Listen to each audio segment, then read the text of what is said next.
আসসালামু আলাইকুম বন্ধুরা, আজকের ভিডিওতে আমরা আপনাদের নিয়ে যাব বাংলাদেশের ইতিহাস সমৃদ্ধ এক জেলা বাগেরহাট। আমরা ছিলাম 4 বন্ধু, আমি সোহাগ, ফয়সাল আর সালমান। এই ভিডিওতে দেখবেন আমাদের পুরো জার্নি, খরচ, অনুভূতি আর সঙ্গে থাকছে বাগেরহাটের ঐতিহাসিক স্থাপনাগুলোর গল্প। আমাদের যাত্রা শুরু হয় গোপালগঞ্জের বেদগ্রাম মোড় থেকে। আমাদের সাথে এখানে বন্ধু সোহাগ। কি অবস্থা সোহাগ, কেমন লাগতেছে তোমার? অনুভূতি অন্যরকম। অন্যরকম। প্রথম যাচ্ছ? না, একবার গেছি, দ্বিতীয়বার। ওকে সালমান, কি অবস্থা তোমার? তুমি কি প্রথম না আগে পরে গেছো? না, আগে পরে অনেকবারই গেছি, কিন্তু লাস্ট গেছি 2015 সালে। Wow, long time. সেখান থেকে আমরা বাসে করে রওনা দিই ফকিরহাটের উদ্দেশ্যে। জনপ্রতি বাস ভাড়া ছিল মাত্র 70 টাকা। এরপরে ফকিরহাট থেকে আমরা একটি মাহেন্দ্র গাড়ি নিয়ে বাগেরহাটের দিকে যাত্রা শুরু করি। বাগেরহাটে পৌঁছে আমরা প্রথমেই সিদ্ধান্ত নেই সবার আগে যাব বিশ্ব ঐতিহ্য 60 গম্বুজ মসজিদে। গাইস, ফাইনালি আমরা 60 গম্বুজ মসজিদের সামনে রয়েছি, আর এটা হচ্ছে মূল গেট। তো আমরা এখন বেশি কথা বলবো না। টিকিট কাউন্টার থেকে আমরা জনপ্রতি 30 টাকার টিকিট কেটে ভিতরে প্রবেশ করি।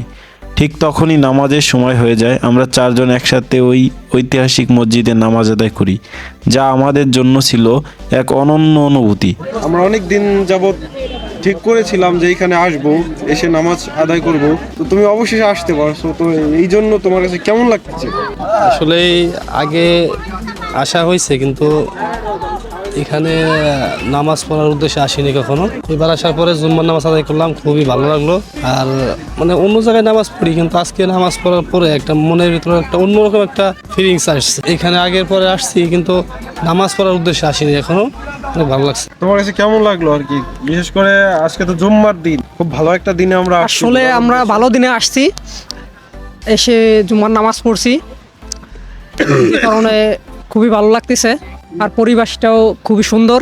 বন্ধুরা, 60 গম্বুজ মসজিদ নির্মাণ করেছিলেন মহান সাধক ও শাসক হযরত খানজাহান আলী রাদিয়াল্লাহু তাআলা আনহু 1500 শতাব্দীতে। এই মসজিদে আসলে 60টি নয়, যদিও এটার নাম 60 গম্বুজ, তবে এখানে গম্বুজ রয়েছে 81টি। এটি বাগেরহাট অঞ্চলে ইসলাম প্রচারের এক জীবন্ত নিদর্শন।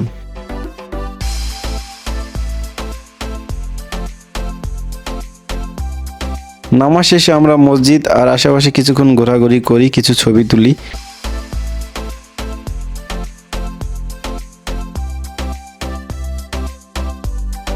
এরপর বাগেরহাট জাদুঘরের সামনে যাই, তবে ভেতরে না ঢুকে আমরা সিদ্ধান্ত নেই এবার যাব খানজাহান আলী রাদিয়াল্লাহু তাআলা আনহু এর মাজার শরীফে। এই সময় আমাদের বেশ ক্ষুধা লাগে, তাই দুপুরের খাবার খেয়ে নিয়ে আমরা রওনা দিই খানজাহান আলী রাদিয়াল্লাহু তাআলা আনহু এর মাজার শরীফের উদ্দেশ্যে। পথে লক্ষ্য করি এখানে একটি পর্যটন মোটেল রয়েছে, যা পর্যটকদের থাকার জন্য বেশ সুবিধাজনক। খুব অল্প সময়ে আমরা পৌঁছে যাই মাজার শরীফে। এখানে এসে চারপাশে এক ধরনের শান্ত পরিবেশ অনুভব করি। একজন ইসলাম প্রচারক, সেনাপতি ও প্রশাসক, তার হাত ধরেই সুন্দরবন সংলগ্ন এই অঞ্চলে সভ্যতা গড়ে ওঠে। মাজারের পাশেই রয়েছে একটি বিশাল ঐতিহাসিক পুকুর। এই পুকুরে সবচেয়ে চমৎকার বিষয় হলো খাবার দিলেই মাছগুলো দল বেঁধে চলে আসে। অনেকে মাছের খাবার দিচ্ছিল, এক পর্যায়ে সোহাগ মাছের খাবার কিনে আনে আর আমরা একে একে মাছগুলোকে খাবার দিই। মাছের সঙ্গে এই মুহূর্তটা ছিল পুরো ভ্রমণের সবচেয়ে আনন্দের অংশ। ফেরার পথে আমরা কিছু দোকানপাট দেখতে পাই। যারা এখানে ঘুরতে আসবেন তারা চাইলে এখান থেকে স্মৃতিস্বরূপ কিছু জিনিস কিনে নিতে পারেন। বন্ধুরা, এই ছিল আমাদের আজকের বাগেরহাট ভ্রমণ। 60 গম্বুজ মসজিদ, খানজাহান আলী রাদিয়াল্লাহু তাআলা আনহু এর মাজার, ইতিহাস, প্রকৃতি আর বন্ধুত্ব, সব মিলিয়ে দিনটা ছিল সত্যি অসাধারণ। ভিডিওটি ভালো লাগলে লাইক দিন, শেয়ার করুন আর আমাদের সাথেই থাকুন। ধন্যবাদ, দেখা হচ্ছে পরবর্তী ভিডিওতে। আল্লাহ হাফেজ।